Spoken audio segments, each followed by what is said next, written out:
Ya, halo pemirsa, apa kabar Anda hari ini? Kembali berjumpa bersama saya, Prasetyo Wibowo dalam program Market Review yang akan mengupas isu-isu penggerak ekonomi di Indonesia. Live streaming kami bisa Anda saksikan di idxl.com. Dan pemirsa, kali ini kita akan membahas dari sektor semen, di mana Kementerian Perindustrian ini sudah memberikan informasi begitu bahwa industri semen saat ini sedang over capacity atau bisa dikatakan ada kelebihan kapasitas dari sisi produksi, kemudian serapannya pun masih belum sesuai harapan. Seperti apa sih kondisi realnya? Langsung saja kita mulai market review selengkapnya.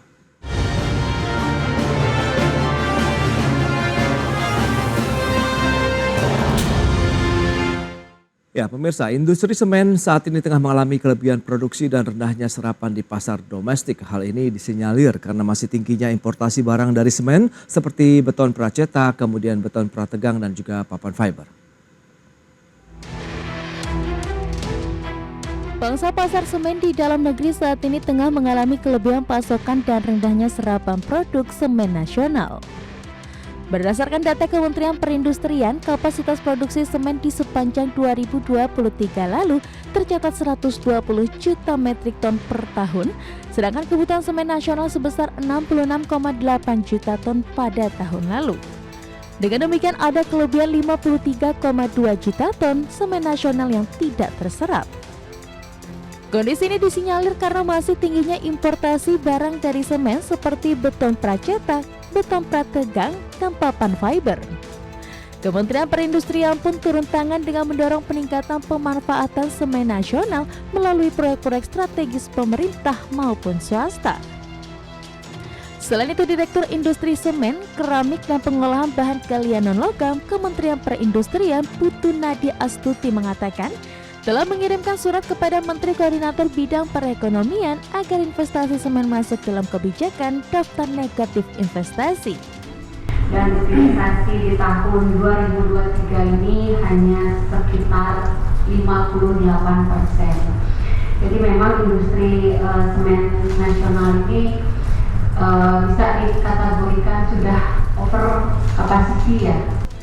Sementara itu, berdasarkan data Badan Pusat Statistik, nilai impor barang dari semen selama bulan Januari hingga Maret 2024 tercatat sebesar 8,38 juta dolar Amerika dengan volume 28,12 juta kilogram. Jumlah tersebut naik dari periode yang sama tahun sebelumnya senilai 5,98 juta dolar dan volume 31,9 juta kilogram.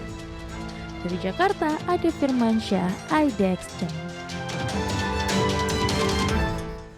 Ya pemirsa, untuk membahas tema menarik kali ini, strategi menyerap kelebihan pasokan semen nasional. Kita sudah tersambung melalui Zoom bersama dengan Bapak Lili Unggul Raharjo. Beliau adalah Ketua Umum Asosiasi Semen Indonesia. Selamat pagi Pak Lili. Pagi Mas Prasetyo. Salam sehat Pak.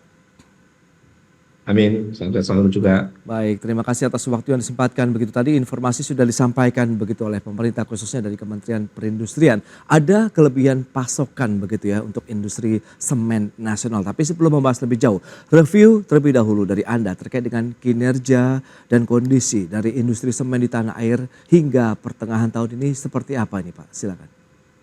Baik, makasih. Tadi disampaikan oleh Bu Putu dari Kementerian Perindustrian, memang betul kalau kita mengacu ke data 2023, kapasitas kita yang hampir 120 juta ton itu penyerapan domestiknya hanya sekitar 65,5, ada ekspor semen sekitar 1,7, jadi utilisasinya hanya sekitar 55-56%. Oke. Nah, bagaimana dengan tahun 2024 ini? Sementara data yang kita punya baru sampai April ya, year to date April atau Januari sampai April 2024. Kalau dibandingkan dengan periode yang sama tahun lalu, sebenarnya pertumbuhannya masih minus, yaitu minus 0,2%. Ya, kita tahu karena memang di Maret April, selama April ada puasa, lebaran, liburan panjang dan sebagainya, sehingga terjadi penurunan konsumsi semen. Sedangkan data Mei kita masih konsolidasi, tapi beberapa industri sudah menyampaikan ada kenaikan yang kita harapkan nanti semakin menurunkan gap dibandingkan dengan tahun lalu.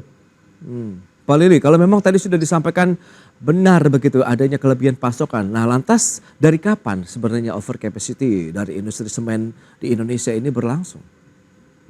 Sebenarnya bisa terlihat sebenarnya di mulai 2014 itu sudah mulai terasa akan adanya kelebihan karena beberapa pabrik-pabrik baru mulai berproduksi.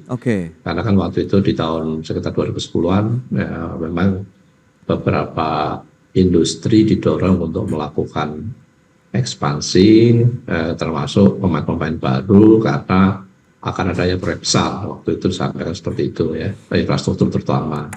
Tetapi growth assumption yang waktu itu seingat saya, waktu itu saya juga diundang, adalah dia diasumsikan 6%, ternyata tidak terjadi.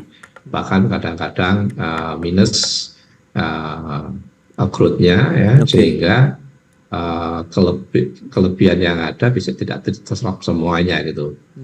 Di tahun 2019 sebelum pandemi itu kita agak sedikit lumayan ya, utilisasi kita ada 63%, pasarnya 77 juta ton. Kemudian pandemi dari penurunan dan hingga sekarang dibandingkan dengan tahun 2019 kita belum kembali ke posisi saat itu ya. Paling tidak utilisasinya sekitar dari atas 60%. Baik, tapi faktor utama yang menyebabkan begitu lebih ke ada munculnya pesaing-pesaing baru begitu di pabrik semen, atau memang kondisi ekonomi juga yang masih belum sesuai harapan dari pelaku usaha semen sendiri begitu? Ya, banyak faktor kan yang memicu di dalam konsumsi semen ini. Konsumsi semen per kapita di Indonesia juga masih rendah. Yaitu sekitar 0,23 juta per juta penduduk. Artinya kalau sekarang ini penduduk Indonesia 270-an ya, sekitar 65-an itu konsumsinya. Kalau di negara luar kan sudah di atas 0,35 dan 0,4, jadi cukup tinggi. Nah, itu dipengaruhi oleh satu daya beli masyarakat, ya. Kemudian proyek-proyek infrastruktur yang ada, ya. Kemudian hubungannya juga daya beli tadi dengan perumahan. Seperti kita ketahui, backlog perumahan di Indonesia kan cukup tinggi ya, 12,7 juta sendiri gitu ya. Makanya yang kita inginkan nanti di samping proyek-proyek yang sudah dianggarkan, di mana tahun ini ada kenaikan ya, anggaran untuk rumah yang bisa menyerap 14 juta ton, kemudian pembelian rumah dan sebagainya bisa mengangkat.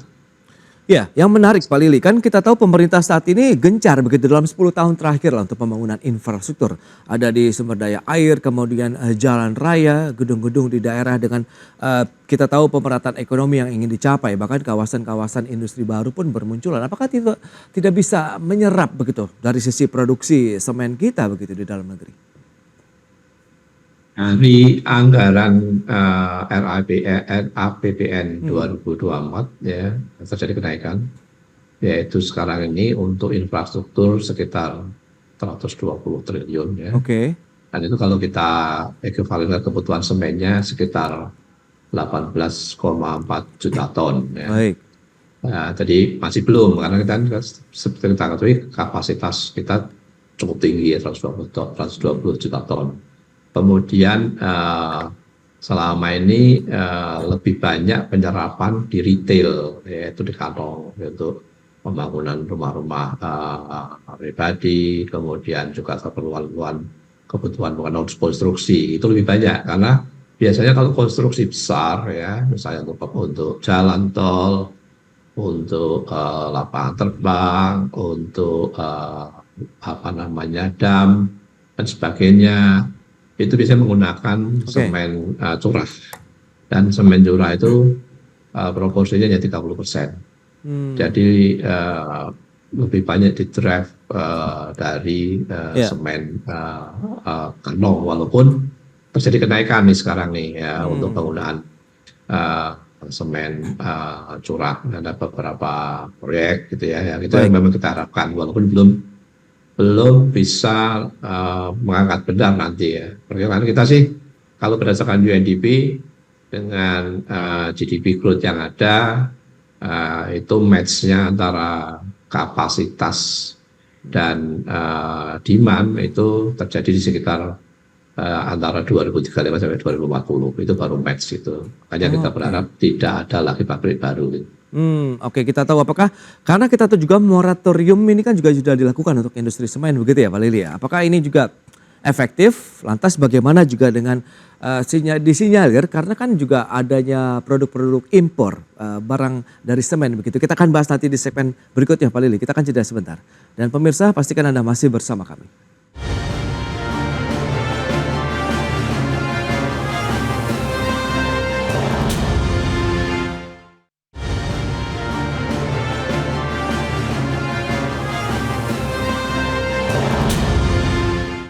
Ya, terima kasih Anda masih bergabung bersama kami dan berikut ini kami sampaikan terkait dengan utilisasi dari industri semen nasional. Data selengkapnya bisa Anda saksikan di layar televisi Anda. Kita lihat pergerakan dari tahun 2018 sampai dengan 2023. Di tahun 2018 untuk utilisasinya mencapai 64%, kemudian cenderung turun sampai dengan 2023 menjadi 59%, di tahun 2020, 2022 57% dan di tahun 2023 ada sedikit kenaikan menjadi 58%. Selanjutnya kita lihat kapasitas produksi semen di tahun 2023 itu tadi sudah sempat kita mention ada 120 juta metrik ton. Sementara kebutuhan semennya hanya 66,8 juta metrik ton sehingga ada kelebihan pasokan atau produksi sekitar 53,2 juta metrik ton. Baik, kita akan lanjutkan kembali perbincangan bersama dengan Bapak Lili Unggul Harjo. Beliau adalah Ketua Umum Asosiasi Semen Indonesia. Baik Pak Lili, kita akan lanjutkan kembali. Nah, kalau bicara mengenai utilisasi begitu, menurut Anda saat ini bergerak di level berapa? Kalau di tahun 2024 tadi kan sudah disampaikan cenderung turun tuh utilisasi dari industri semen dalam beberapa tahun terakhir ini. Oke, tadi saya sampaikan Ya.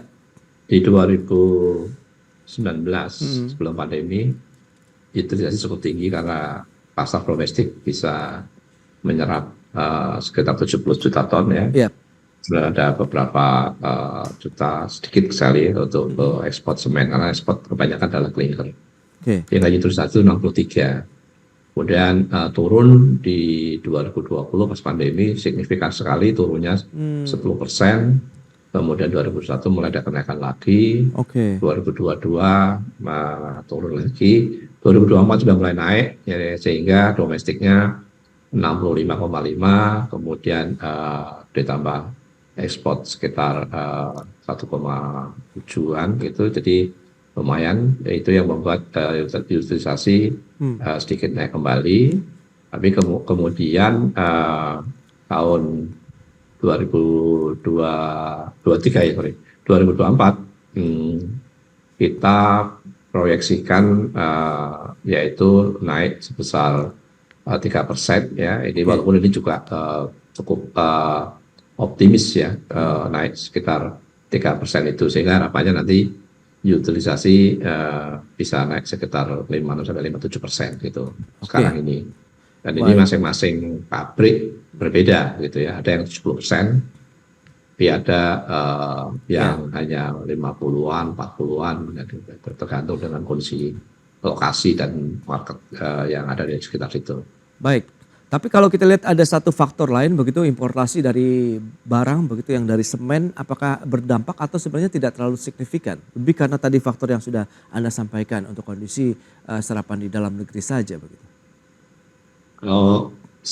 Import dalam arti produk semennya ya, dan juga produk clinkernya sekarang ini sudah dilarang gitu ya. Oke.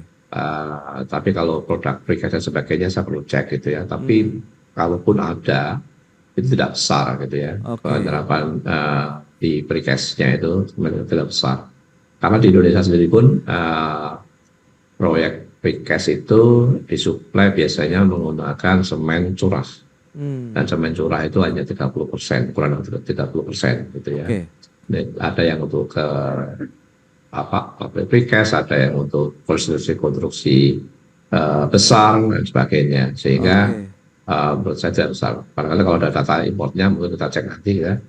Dan paling pengaruhnya tidak banyak. Tapi murni karena oversupply-nya ini ya memang karena kelebihan kapasitas daripada produksinya, sementara Ya. demand-nya, konsumsi dalam negerinya masih rendah, dan saya sampaikan konsumsi semen per kapita kita termasuk masih rendah gitu. Itu dia. Nah, lantas strategi apa kalau yang sudah disiapkan dari teman-teman pelaku industri semen begitu, mengingat dampaknya apakah terkait dengan cost production, kemudian juga mungkin pembiayaan perseroan begitu terkait dengan adanya utilisasi yang tertahan begitu, Pak?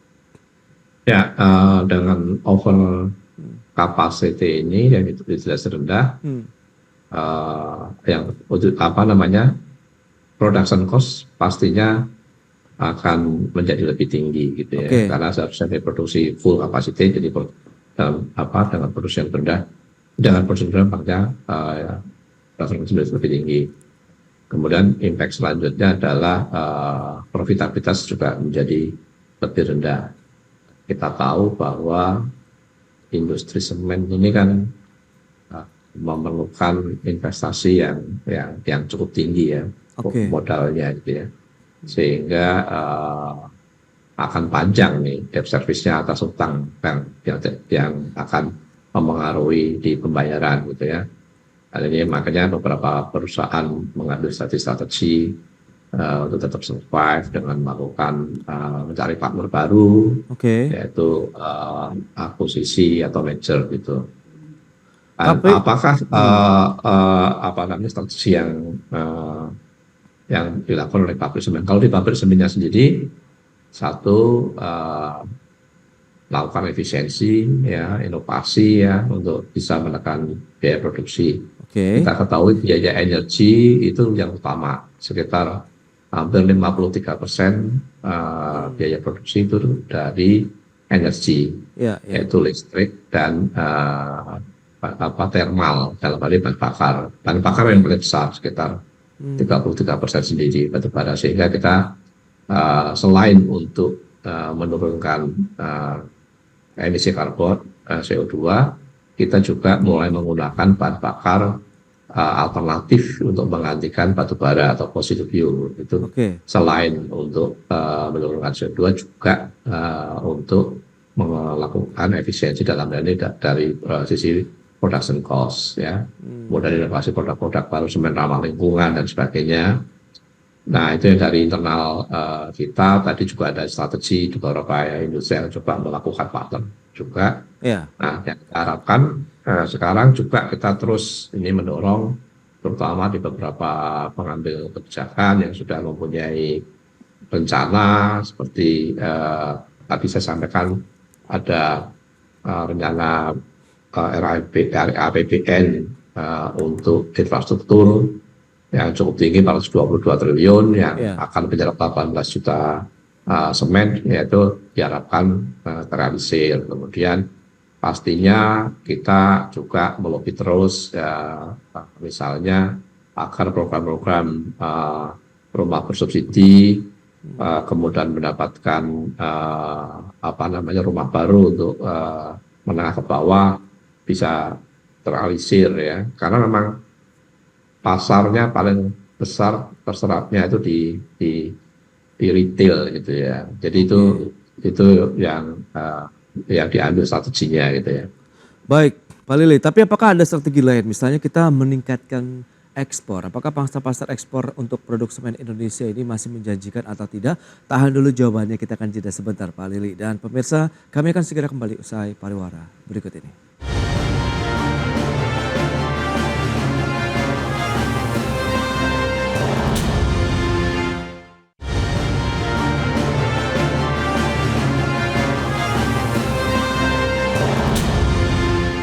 Ya, terima kasih Anda masih bergabung bersama kami dalam Market Review dan masih membahas dari sektor semen Indonesia yang kelebihan pasokan. Dan lantas kita lanjutkan kembali nih perbincangan menarik ini bersama dengan Bapak Lili Unggul Harjo, Ketua Umum Asosiasi Semen Indonesia. Pak Lili, lantas bagaimana kalau memang tadi ada strategi ataupun solusi yang sudah dilakukan oleh perusahaan-perusahaan begitu di industri semen, ada merger and acquisition, kemudian juga efisiensi, kemudian juga melakukan bagaimana agar production cost juga ini bisa seimbang begitu dengan produksi yang dikeluarkan. Nah, lantas bagaimana dengan ekspor kita? Apakah potensinya masih menjanjikan atau bagaimana nih? Ya, salah satu solusi yang bisa membantu adalah ekspor. Itu pun sebenarnya seperti ekspor itu marginnya cukup rendah. Jadi tetapi akan lebih baik daripada kita tidak melakukan ekspor karena akan meminimalisir kerugian yang ada kalau kita tidak bisa melakukan ekspor karena paling tidak variable cost sudah bisa tercover, ada sedikit margin karena fixed cost-nya sudah di-cover oleh yang lain gitu ya. Nah, ekspor ini pasarnya kebanyakan clinker. Jadi dari 10,5 juta ton yang kita ekspor di tahun 2023, sekitar 1,2-nya semen dan sekitar 9,3-nya itu berupa clinker. Dan kompetisi di ekspor itu juga cukup ketat ya. Dengan Vietnam, ya, dengan Thailand yang notabene mereka juga oversupply. Vietnam cukup tinggi juga oversupply-nya gitu ya. Apalagi mereka kehilangan pasar di Cina. Cina yang sebelumnya import dari Vietnam 10 juta, kemudian sekarang stop lagi. Pabrik-pabrik Cina mulai direaktivasi yang sekarang lebih ramah lingkungan ya. Di samping memang demand Cina juga berkurang. Dan itu akhirnya menyasar pasar yang selama ini kita ekspor dari Indonesia. Oke. Jadi ya. Baik, nanti selain bagaimana APBN tadi bisa dioptimalkan untuk pembangunan infrastruktur begitu, tadi ada 100-an triliun begitu, adakah mungkin yang diperlukan begitu dari industri semen sendiri, insentif ataupun kebijakan fiskal yang diinginkan begitu sehingga bisa membantu lah dengan kondisi saat ini untuk meningkatkan utilisasi dan juga tadi produksinya bisa terserap untuk market domestik. Tadi kita berharap memang proyek-proyek strategis di jalan. Terus kemudian kita berharap juga kemudahan insentif terkait dengan kepemilikan rumah juga bisa dipermudah gitu ya. Proyek infrastrukturnya kan banyak nih sekarang nih proyek pemerintah ya, ada rusun 1 juta, ada jalan tol, kemudian IKN, walaupun IKN itu hanya menyerap 1 juta ton tahunnya, jadi tidak terlalu besar ya.